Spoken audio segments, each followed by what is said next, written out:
Na Slovensku a v Českej republike je dojčenie stále bez kľúčovej legislatívnej podpory. Aj preto mnoho žien po pôrode zažíva sklamanie z neúspešného dojčenia, hoci dojčiť plánovali. Stratia sa v necitlivej komunikácii a nejednotných mätúcich informáciách.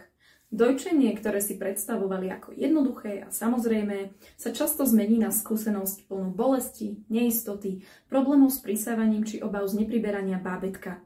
Výsledkom je časté predčasné ukončenie dojčenia a smútok za tým, že nemohli dojčiť. Týka sa to každoročne minimálne 100 000 detí a ich matiek, čo znamená, že sa táto téma dotýka minimálne 300 000 ľudí na Slovensku. Zároveň ide o ekonomický aspekt.